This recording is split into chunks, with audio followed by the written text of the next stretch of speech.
Hey y'all, hope you're doing well today. So today we're going to be picking back up in Joseph Campbell's book, The Hero with 1,000 Faces. I always have to look because even though I know the title of it, I want to default back to calling it The Hero's Journey because that's what it's about.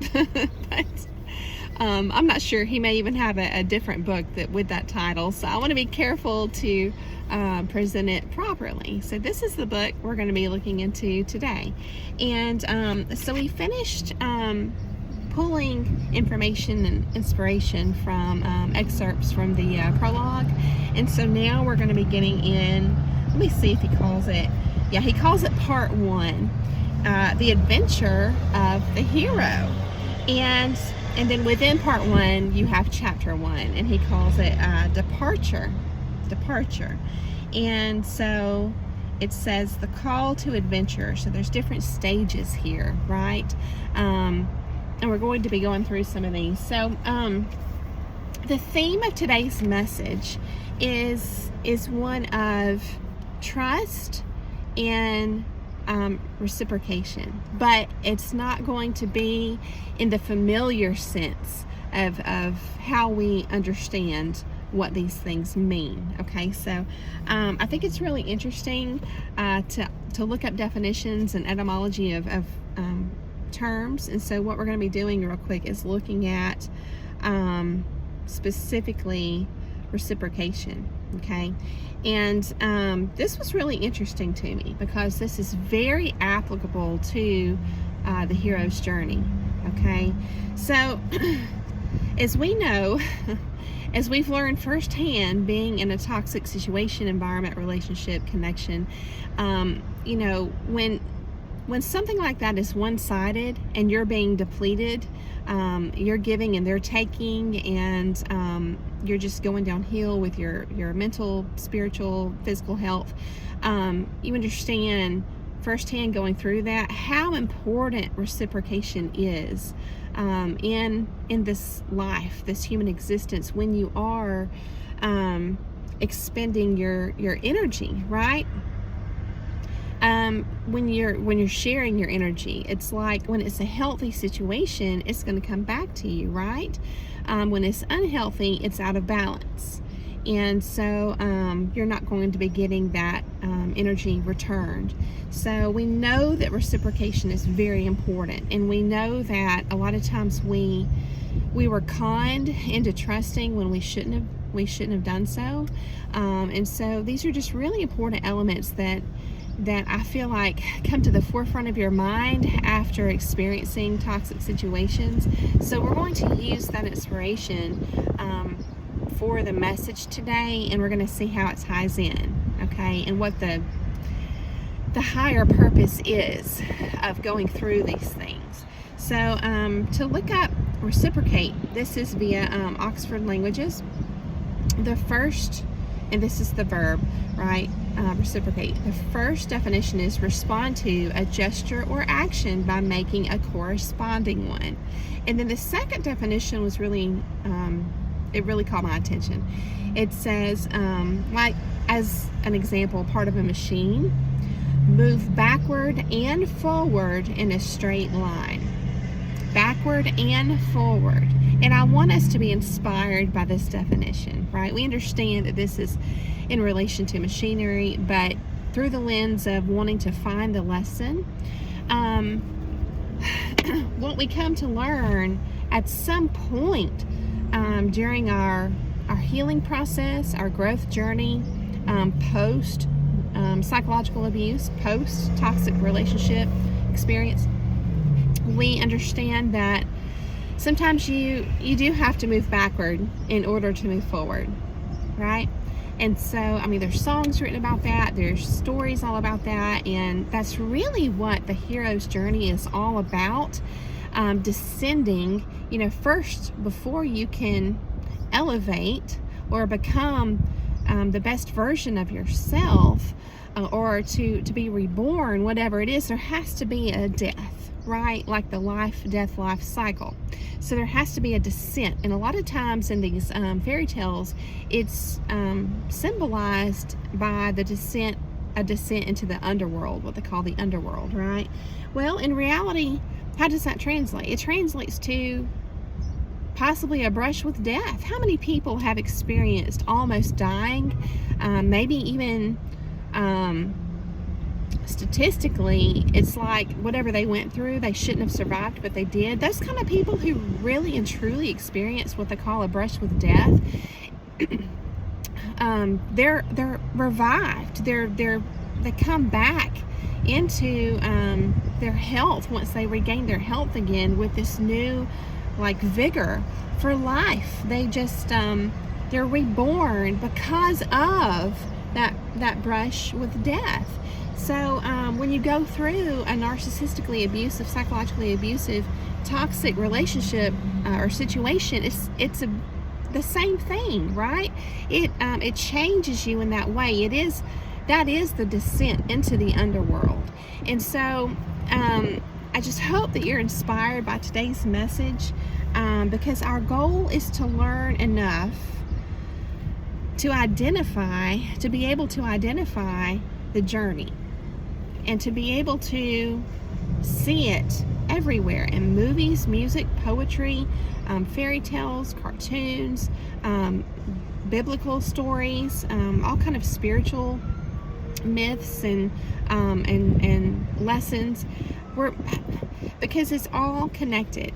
And so once you're able to identify this journey and understand that it truly does represent the evolution of our soul, our growth, and it's kind of like it answers a lot of questions. It did for me. It answers a lot of questions about what is this life about, because a lot of people have the belief that there's more beyond this human experience, that there's a spiritual element to who we really are, a soul inside this body.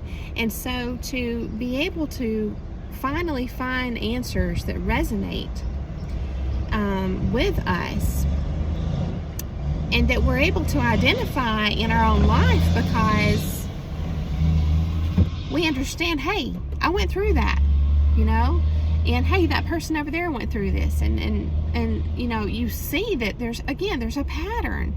So there's a level of validity to it, and that fills that thirst, that hunger that we have to understand. And so remember, the Bible says that, wisdom is the principal thing, and with all you're getting, get understanding. So understanding is crucial. So essentially, what's at work? What's at work in the hero's journey, which is symbolic of our experience, right, in this life? It's the life-death-life cycle. That's what's present. That's what makes up the hero's journey. That's what we experience. And the beginning part, the life in the beginning part of the cycle is, when you're like a baby. You're as far as spiritual maturity, it's like you're naive. And after going through so many experiences, and it varies for each of us, right? The experience is tailor-made for each one of us, but at some point we are going to descend right into the underworld, and that's the death part of the cycle. And what you're going to find in all of these stories is it's typically at a point in the story where either the main character or someone who is important to the main character, a supporting character, is tempted, right? Temptation always plays a part. So there has to be this kind of lure into the underworld, right? And it's really interesting because this is often represented by, the devil, Satan, a snake-like reptilian type figure, a dragon, and we're going to see some of this today in what we're looking at, okay? But the point is that usually there's temptation here, okay? This, to me, is when we are tempted by a narcissistic individual who seems to be different than what they really are, okay? And so that's the temptation piece of it there, right? I mean, you're not going to knowingly go with someone who is going to con you. and psychologically abuse you and treat you bad. You're not going to knowingly go. So there has to be this mask. There has to be a lie, part of the temptation, right? And then, of course, this is what Campbell calls the call to adventure. We're going to look at that today. And it certainly doesn't feel that way, especially when you're in the middle of it. But we're going to work through it. And I think that it's going to bring you some insights, because it did for me. And so in the end of the cycle, there's life again, right? And so that is when you have been changed and there's a new you. So the point of looking at all this is to give us hope, because hope is so important. And I just happened in my YouTube feed to come across this video. It was a really short interview with Viktor Frankl, which I mentioned to you all before. I don't know if you've read his book, but it's called Man's Search for Meaning, and it's incredible what this man lived through and went through during the Holocaust. And so I will link that video in the description part of this video. But this was just a short little clip of an interview with him, Viktor Frankl, and he did such a great job of explaining what brought the survivors through their time in the concentration camp, versus the ones who gave up. And this is also all throughout the book, and it was the same message that I got just reading the book without watching this interview too, is that when a person loses hope, that's the threshold of making it or not. And so hope is so critical, and it's what ultimately motivates us and gives us purpose to go on, okay? So I'm hoping that in us understanding that there is actually a design to our lessons in this reality, intentional design and purpose behind even the descent, even coming face to face with snakes in this reality, and hardships and challenges and all that, to understand that there is a higher purpose. And so it's my hope that gives you hope. And so that's the inspiration for looking at all this information today. All right, and I just want to, before we dive into reading, I want to share with you something that my grandmother shared with me. And it's a practical lens that you can use to understand that Bible verse that says that He uses all things for the good of those who love Him, okay? And so my grandmother would always say, it didn't matter what church you went to. And I'm not saying I agree with this. I'm just saying I got the message, right? And I'm going to share that message with you. She said it doesn't matter, because she said even if, it's not the most ideal church that you would, like to go to, maybe the ideal place you want to go and be spiritually fed is really far away. Maybe they don't offer internet services, whatever it is. So the point is, sometimes you just kind of have to work with what you got. And so her point is, she would say, you can always get something from the message, always. And it took me a while to really understand what she was saying. And see, that just goes back to, and I believe it now because I've lived it. And it goes back to seek and you shall find, knock and the door shall be opened. But you have to ask. You have to have that desire inside to want to find the message, to understand the lesson, right? So there has to be this desire to seek to begin with, because you can have somebody go to the best of the best of the best seminar or conference or church or whatever it is, and they can walk away and be like, I didn't get anything out of that, total waste of time. So it's all about you, it's all about us and about our desire and our lens, right? So I just hope that encourages you to always seek the lesson. And yes, sometimes I wouldn't even say sometimes, I would say it almost always requires mental flexibility, right? But you can truly be blessed with big lessons and messages if you really want to find them, right? They're treasures, absolutely. So now let's dive into the book. And we're going to be looking, like I said, the first part of what he calls the departure is the call to adventure, okay? And I hope that along the path today of reading this information that it's you feel empowered, because again, I feel like this is going to expand the scope of our understanding by looking at the hero's journey to carry us further down the path, okay? So let's go ahead and dive in.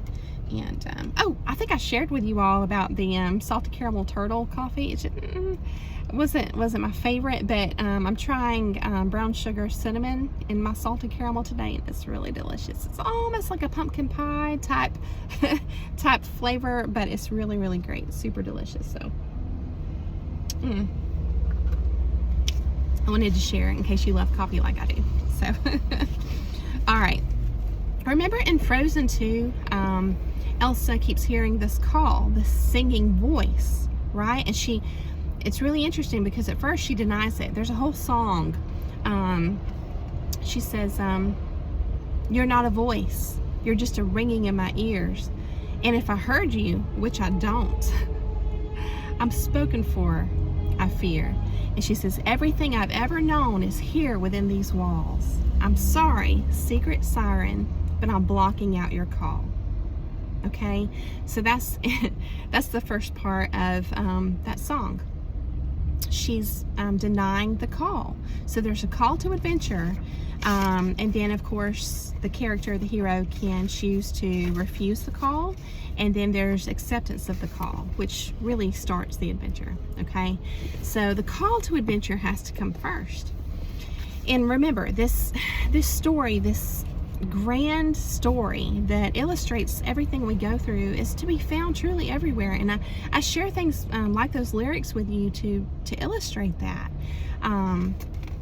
to validate what you've been through, and that, you know, there is a purpose, there's a higher purpose, and it's for our good in the end, right?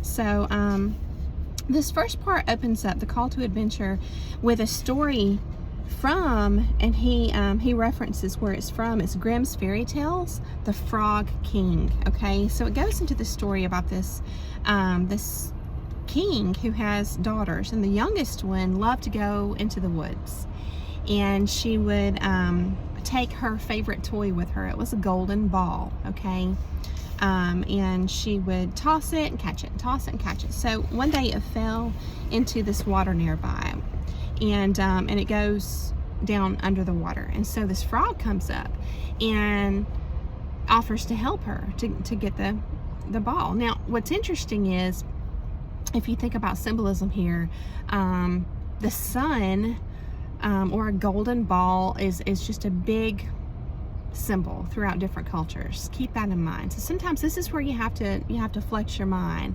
and be able to connect the patterns between different stories. And I'm just trying to teach you how to do that as I teach myself, right? Because I'm learning too.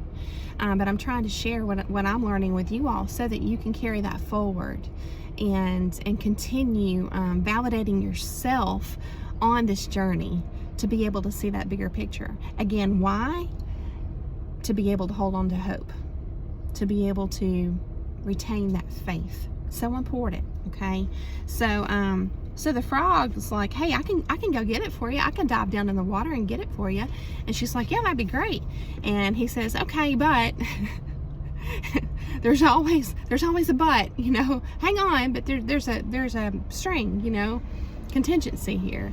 And it's, again, I mentioned the ball and the symbolism. There's always a serpent too, a frog, a snake, a dragon. There's always something like that.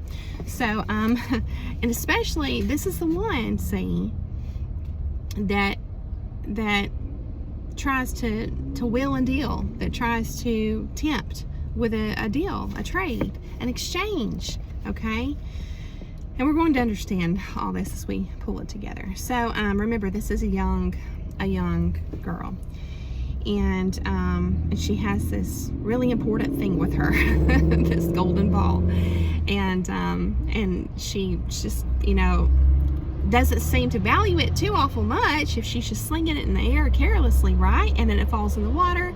That's the descent, okay, into the underworld, because that's where, there's the abyss, the rivers, right? The deep waters of the abyss. It goes down under the water.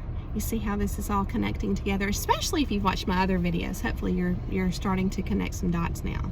And so then you have this emergence of this helper, but the helper's kind of, a little shady, okay? And so, yeah, he says, what do I want? She goes, whatever you want, anything you want. Just, I want my ball back. So he's like, okay. He says, I don't want your clothes, your pearls, your jewels, your golden crown, that's all the things she offered to him. He's like, no. But if you'll care for me and let me be your companion and your playmate, let me sit beside you at your little table, eat from your little golden plate, drink from your little cup, sleep in your little bed. If you'll promise me that, I'll go straight down and fetch it. She's like, yeah. I promise you all that. Just go get it, please. So he does. He goes down and he fetches the ball. And as soon as he comes back up with it, she just grabs it and just runs back, right? Because her reasoning, it says here, but she thought, how that simple frog chatters. There he sits in the water with his own kind, and could never be the companion of a human being. Okay, so as soon as he got her promise, that's when he went down and got the ball, comes back up, and she just runs off. And he's calling, wait, take me along. I can't run like you, right? And so it says, the poor little frog, right? She had completely forgotten him. So this, he explains here, if you have the book, it's on page 51. He says, this is an example of one of the ways in which the adventure can begin. A blunder, apparently the merest chance, reveals an unsuspected world, and the individual is drawn into a relationship with forces that are not rightly understood. How validating is that? How familiar is that? Yes. When we find ourselves entangled with something that we can't even understand and identify, and we start to think it's us, and we're going crazy because, we've always been able to understand conversations our whole life up until this point, but for some reason our conversations with this one person just go like this, and we're being told we're always remembering things wrong, and even though we're sure we remembered it right, and so it starts to make you feel like you're going crazy. So again, when you hear things like this, right, the individual is drawn into a relationship with forces that are not rightly understood. It's part of the journey. And then it says, Sigmund Freud, as Freud has shown, blunders are not the merest chance. Interesting. They are the result of suppressed desires and conflicts. They are ripples on the surface of life, produced by unsuspected springs, and these may be very deep as the soul itself. The blunder may amount to the opening of a destiny. Thus, it happens in this fairy tale that the disappearance of the ball is the first sign of something coming for the princess. The frog is the second, and the unconsidered promise is the third. As the preliminary manifestation of the powers that are breaking into play, the frog coming up, as it were by miracle, can be termed the herald. The crisis of his appearance is the call to adventure, right? And then it goes into expanding on that. It says, this may symbolize different things for different people, okay? So he says like possibly some high historical undertaking, or it may mark the dawn of religious illumination. A mystic may say it's the awakening of the self. And then it says, in the case of the princess of the fairy tale, it signified no more than the coming of adolescence in this story, right? But I would say different people can read the same fairy tale and get different things from it too. So that may have been the intended. This is what I always loved about art. I shared with you all that I have a background in art. You know, art pieces especially can be interpreted so many different ways, and that's what's beautiful, because there's so many different lenses that are viewing the art. It just depends on what that person needs, you know, what kind of message they need. And this is where it's almost like a mirror, you know, to oneself. So like a looking glass sort of into the unconscious part of our psyche. A lot of times we're able to, things that are back there surface outwardly, externally. Like, for example, when you are reading a fairy tale, and it's different for everyone, right? Even if the intention of the author was a story about the coming of adolescence. So it says, but whether small or great, and no matter what the stage or grade of life, the call rings up the curtain always on a mystery of transfiguration, a rite or a moment of spiritual passage, which when complete amounts to a dying and a birth. The familiar life horizon has been outgrown. Yes. The old concepts, ideals, and emotional patterns no longer fit. The time for the passing of a threshold is at hand, which, yes, a lot of times when you come out of a toxic situation, you have this desire to travel, possibly even to move and relocate to a totally new area, because it's, you know, where you've been and where you've experienced, you know, these hardships is stale. It's you've outgrown it. Just like we have moved beyond operating, you know, in a certain manner, like with trust, for example, when it hasn't been earned. There's so many different parts of ourselves that have been outgrown, and there's some kind of connection with our environment where it does serve as a mirror to us, that, you know, it's sort of like feng shui. A lot of times you can literally feel better when you start by rearranging your house. You know, they call it nesting, especially like with women if they're expecting a baby. But it also can be, you know, a baby represents new life. And it can also be new life within yourself. You know, that desire to want to change your environment to match how you feel in here, because then you're just refreshed. You feel refreshed. It's a new beginning. It's beautiful. So, yes. And then, of course, it goes on. And this is where he's talking about the symbolism of the frog. And he says that the disgusting and rejected frog or dragon of the fairy tale brings up the sunball in its mouth. For the frog, the serpent, the rejected one, is the representative of that unconscious deep, right? And then it talks about like the kind of things that have been said constitute our shadow self in the psyche. Okay, kind of he expands on that. All right, then it says the herald or announcer of the adventure therefore is often dark, loathly, or terrifying, judged evil by the world. Yet if one could follow, the way would be opened through the walls of day into the dark where the jewels glow.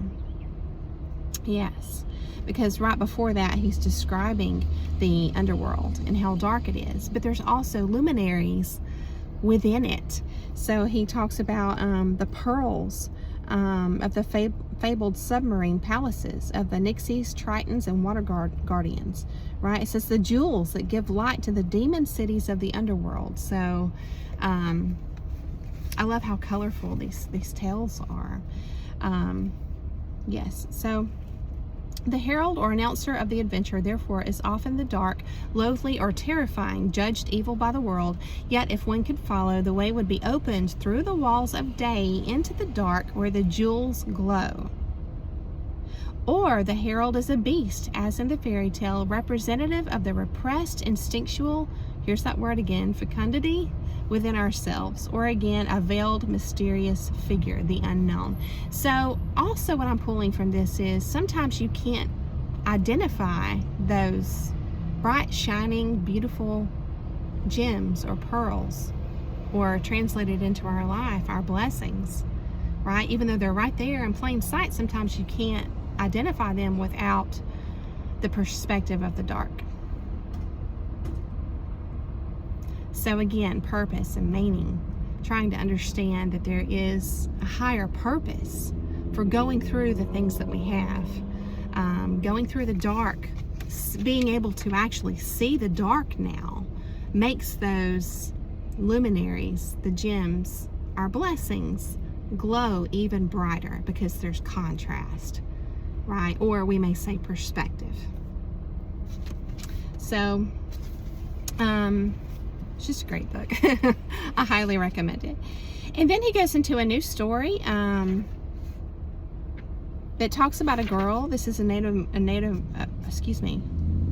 Arapaho girl of the North American plains. Yes. So it talks about her chasing a porcupine up a tree, and she just really wants the quills, and she says, I'll go all the way to the top if I have to. And as she's making her way up the tree actually grows. And she just keeps climbing, right? And her friends are at the bottom watching her and just begging her to come back down, to descend, right? And it says, but having passed under the influence of the porcupine, right? Again, there's that lure. And fearful for the great distance between herself and the ground, she continued to mount the tree until she became the merest speck to those looking from below. And with the porcupine, she finally reached the sky. So I'll share with you what I feel like is happening here. When you're with a controlling person or enmeshed in some kind of toxic situation or relationship, you lose yourself. You get further and further away from yourself. Just like it says here, but having passed under the influence of the porcupine and fearful for the great distance between herself and the ground. Think about what it means to be grounded, right? She's far from that right now. That's what happens to us, right? We lose ourselves. There's distance created between our truths and our own intuition, our own inner compass and guiding light. So it says, whether dream or myth, in these adventures there is an atmosphere of irresistible fascination about the figure that appears suddenly as a guide, marking a new period, a new stage in the biography. That which has to be faced and is somehow profoundly familiar to the unconscious, though unknown, surprising, and even frightening to the conscious personality, makes itself known, and what formerly was meaningful may become strangely emptied of value. Wow. Like the world of the king's child with the sudden disappearance into the well of the golden ball. Thereafter, even though the hero returns for a while to his familiar occupations, they may be found unfruitful. A series of signs of increasing force will then become visible until, as in the following legend of the 4 signs, which is the most celebrated example of the call to adventure in the literature of the world, the summons can no longer be denied. So I thought that was really powerful. It says the first stage of the mythological journey, I'm on page 58. The first stage of the mythological journey, in which we have designated the call to adventure, signifies that destiny has summoned the hero and transferred his spiritual center of gravity from within the pale of his society to a zone unknown. Like I mentioned, the Twilight Zone is how it's felt to me. This fateful region of both treasure and danger may be variously represented as a distant land, a forest, a kingdom underground, beneath the waves or above the sky, a secret island, lofty mountaintop, or profound dream state. But it is always a place of strangely fluid and polymorphous beings, unimaginable torments, superhuman deeds, and impossible delight. The hero can go forth of his own volition. So there's different ways, right, that the hero can engage with this journey, right? The adventure. It says, so he can go by his own volition. He may be carried or sent abroad by some benign or malignant agent. Or it says the adventure may begin as a mere blunder. Or still again, the hero may be lured away, right? It says from the frequented frequented paths of man. Apparently I need more coffee. So, and then there's the second part called refusal of the call. Isn't that true? And I feel like sometimes this is true. I'm not going to go too much into this, just I'm going to touch on it. But it's like sometimes denial has to come before we accept, before accepting. It says often in actual life and not infrequently in the myths and popular tales, we encounter the dull case of the call unanswered, for it is always possible to turn the ear to other interests. Refusal of the summons converts the adventure into its negative. Walled in boredom, hard work, or culture, the subject loses the power of significant affirmative action and becomes a victim to be saved. Wow. And sometimes we have to go through this for a short time. When we know this, I view this as ignoring the red flags. Maybe you were deceived at first, but after a while you start saying, man, it's really kind of hard to overlook some stuff. This just, I don't know what it is. I don't know what's going on, but something's wrong. You know what I mean? And so the longer you stay knowing that something is wrong, I view that as refusal of the call, right? And then this is interesting. He quotes Proverbs chapter 1, verses 24 through 27, and then 32. It says, because I have called, and ye refused, I also will laugh at your calamity. I will mock when your fear cometh. When your fear cometh as desolation, and your destruction cometh as a whirlwind, when distress and anguish cometh upon you. For the turning away of the simple shall slay them, and the prosperity of fools shall destroy them. I view this as conviction. When the Holy Spirit convicts us, if we deny that, we talked about that before, right? I just view this as ignoring red flags, and we're going to pay the price. We're going to pay the price. And, you know, it may come to the point where, you know, you realize the price is so high, you may not make it. So at some point, we accept. We say, okay, I don't know what lies ahead, but it's got to be better than this, right? So the third section is called supernatural aid, and we're almost done. I'm just going to read a little bit for you, okay?